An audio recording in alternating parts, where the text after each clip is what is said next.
A little bit of a sunburn here. Hey guys and gals on YouTube, how y'all doing? Dave Boyd here, and coming to you on David-Laurie-Life channel. You're here in 916 Smith & Wesson, also called Eastfield. Built at the old Noble Gun Works. I believe the Nobles said they started in 1937. They made shotguns in the 50s. They made rifles before that. They went out of business in 1971. Smith & Wesson bought their works, and they introduced the Smith & Wesson 916. There was a takedown, there was a tactical or police model, and there was a long, like 28-inch and also 30-inch, maybe even 32-inch barrels. I have a 28-inch one. I think I did a video on it. Okay, let's go ahead and, as usual, see if she's loaded. We know that the mag tube here is not, and I have actually cleared it, but let's do it again. The release here, action bar release, is same place as Monster 500, as well as the tank safety is on the back. Safety is on the tank, I should say. Empty chamber. This is from the gun shop, so not sure how clean this is, but I notice it swivels here. It does have rifled sights. And the reason this particular gun is of interest to me is because the old movie, George Romero's 1978 classic, Dawn of the Dead, featured a protagonist, and the gun he was using was a 916. Slightly different than what we see in Mossberg's. Nice, solid tread spring, a little bit of rust, but nothing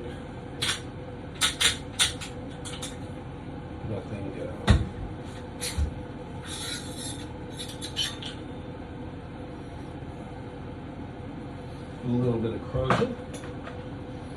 We have a plastic follower.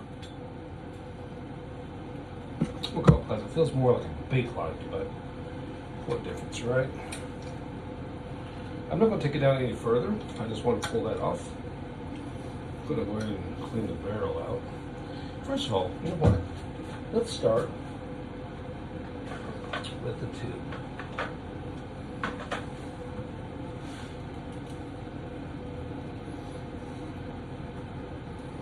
I don't think I really need all this for the tube. Come to think about it, but why not? Is that the one there? Huh. Seems like I should have another one, but oh well. Sometimes you get that feeling if you go, I had something else in here. This is like a 22 caliber. Oh well. Should be okay. A little bit of stuff in here. Let's see if we got anything. A little pen spray. No, it's actually a spray CLP. Okay. That may require a bit more. Yeah, I'm gonna actually put this stuff on. I don't know why I thought it wouldn't have any dirt or wouldn't. But of course it does. It's pretty clean, but it wasn't. And some of that looks like rust. Also some blowing gloss, so it's been used. Now I'm going to take this oily soap vein and just kind of wipe down the mag spring. Not really a valuable gun. I think the Nobles, the original Nobles, are worth even less. Report of high parts breakage, low quality. Parts are probably very difficult to get. I don't know how interchangeable the parts between the Smith and the original Noble is. But being it looks like they just took the gun works, I would imagine it might be pretty similar.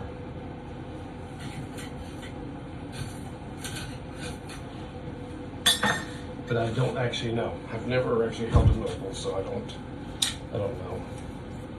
Chamber is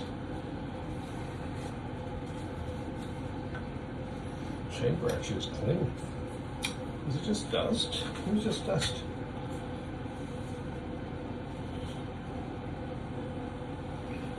Barrel looks clean. Huh. Okay, well, that's good news.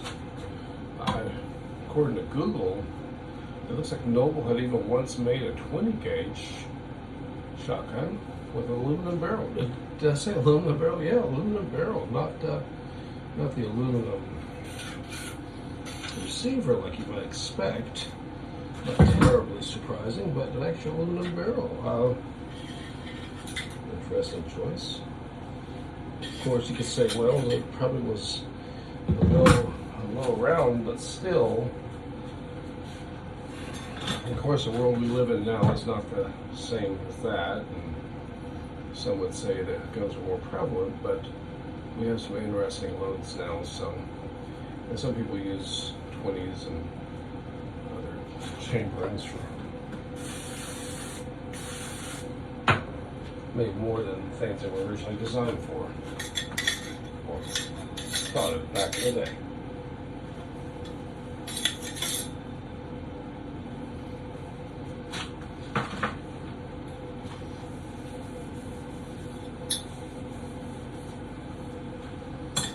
Yeah, it's just old gooey.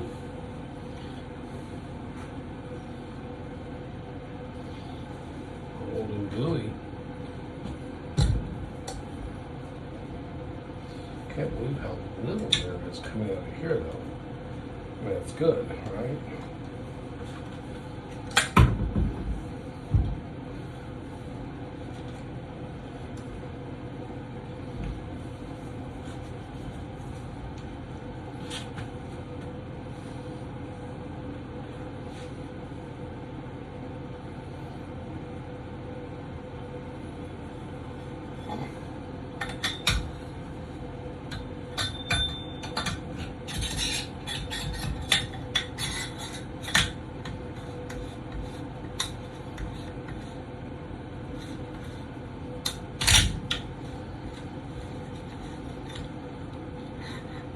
Yep, it just sits right in there. That's interesting. And of course, I did reverse it, didn't I? Yeah. Did I reverse it? Oh, I guess not. Yeah, I did. But I don't think it really matters. The threads, the tube itself is not threaded. It is instead on this nut here. So this is an official original part. Should I say it? OEM part.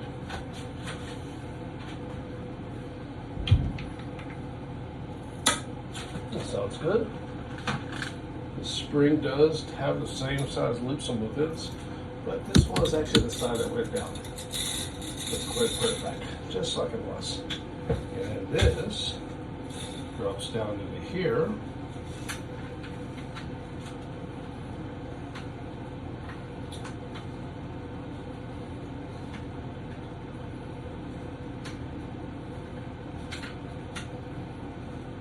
You wonder what that long pause is mean.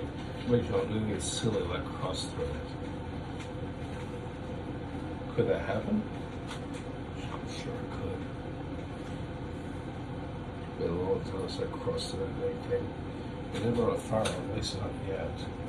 But I had a cross thread on a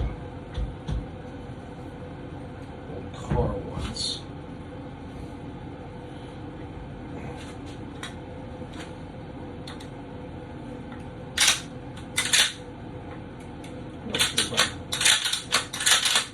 I want to dig out my other one and see if it's made the same way and if the parts are interchangeable, in which case it'd be kind of interesting and maybe would be something I'd want to look into.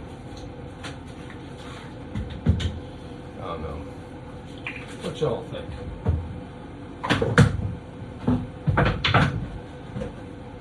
A little bit of mineral oil, just a touch. For this old stock, I'll put some lemon oil on it at a later time.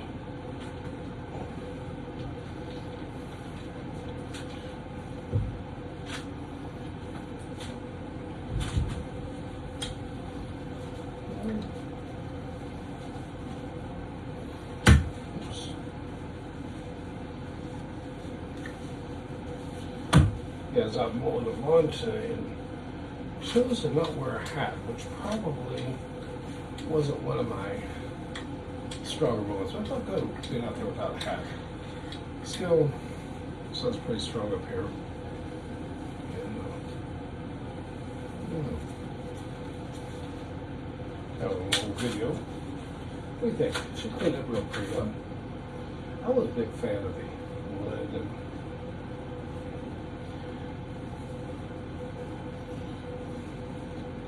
wood and iron look, classic gun sight. I like that. I appreciate the tacticalness of a lot of the guns of today, but kind of hard to argue with this. And I have to be honest, it has incorporates so much of what I like about the Monster 500. I mean, the only biggest thing is it only has one action bar, which you know that can lead to binding. This probably is not quite as easy to reach.